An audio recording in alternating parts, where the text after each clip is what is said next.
Mercy teaches us to do things to others even when they might not deserve them, and tells us that we should do it anyway.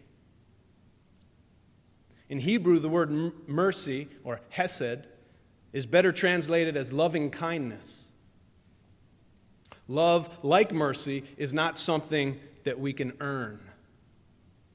Love isn't really love if it needs to be earned. As soon as someone says, you have to do something if you want me to love you, it ceases to be love and becomes manipulation.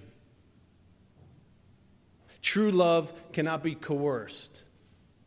Rabbi Harold Kushner asks, has a parent ever won an argument with a child by itemizing, after all we've done for you? Is a marriage ever strengthened by one partner keeping a list of all the things he or she has gone out of his or her way to do for the other without being reciprocated?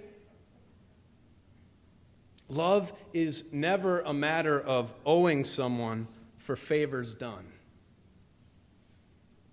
Love is about knowing a person's gifts and shortcomings and loving them anyway. Mercy is the notion that on some level we are loved and lovable no matter what we've done. The early New England Unitarians had a phrase, salvation by character. The idea was that we all have the potential and the responsibility to continue to grow in character and virtue, and it is in doing so that people and the world will someday be saved. The early Unitarian religion in America was focused on perfecting oneself as a means of success and salvation. The early Universalists, on the other hand, were not as optimistic about human nature. The Universalists believed that people would never be perfect, and so our salvation and the salvation of the world would have to come despite our flaws and failures.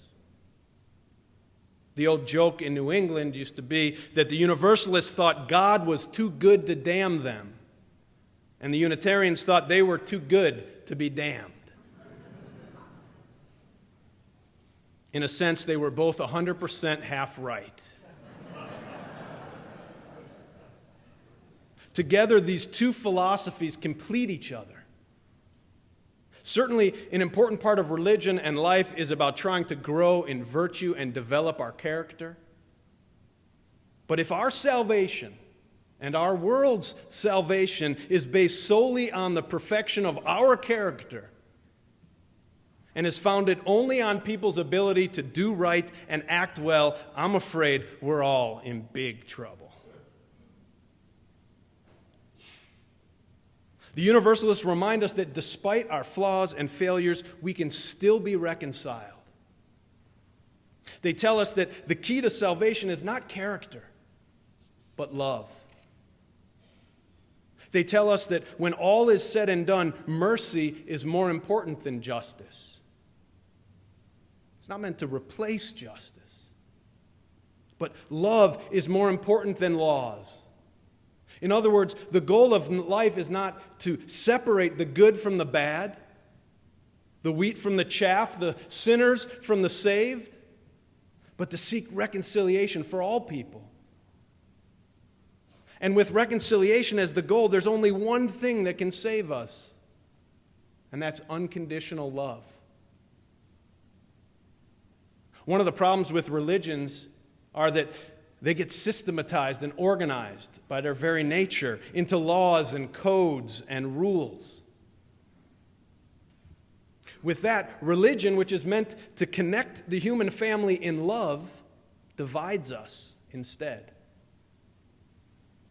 Reverend Robin Myers, in his book, Morning Sun on a White Piano, reminds us that Jesus was a reforming Jew who was convinced that his people had turned love into legalism.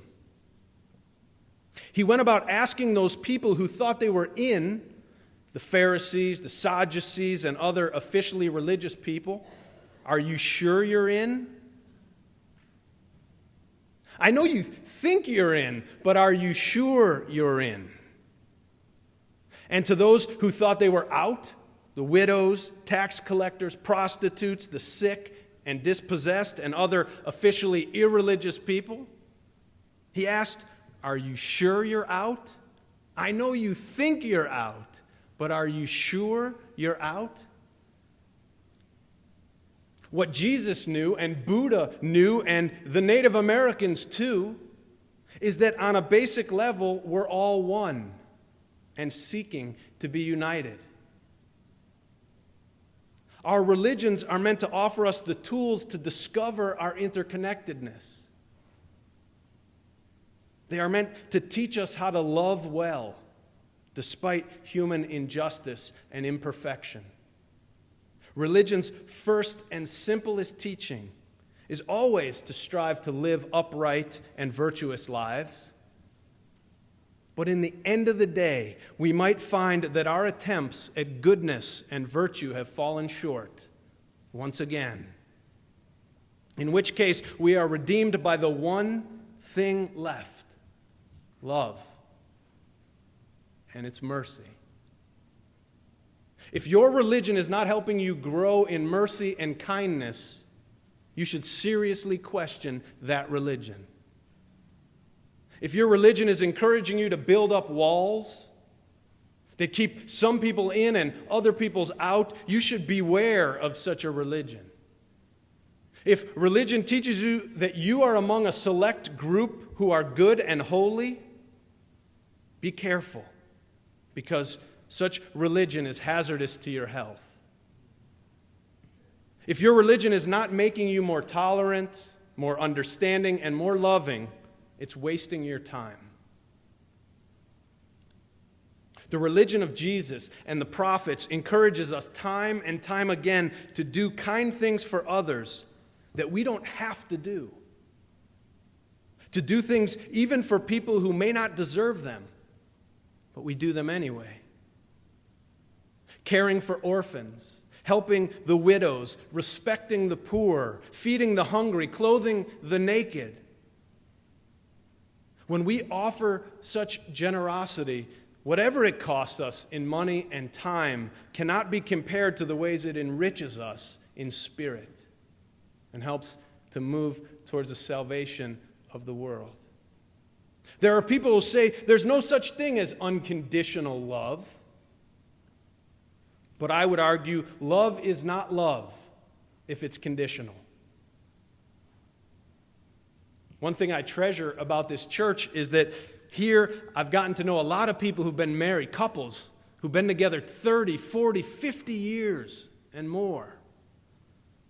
What I've distilled from talking with them about the secrets to a successful marriage is that successful couples aren't successful because each one of them has perfected their character.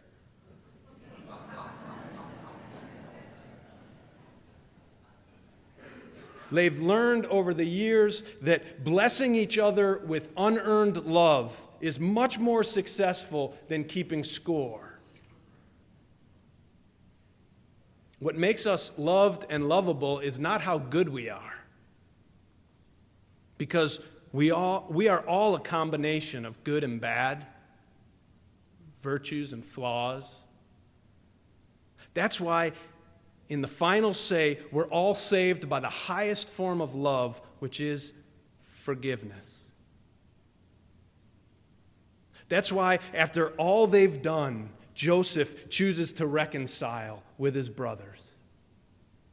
The story teaches us the primary themes that permeate the entire Bible: love, forgiveness, and reconciliation. Love, forgiveness, and reconciliation.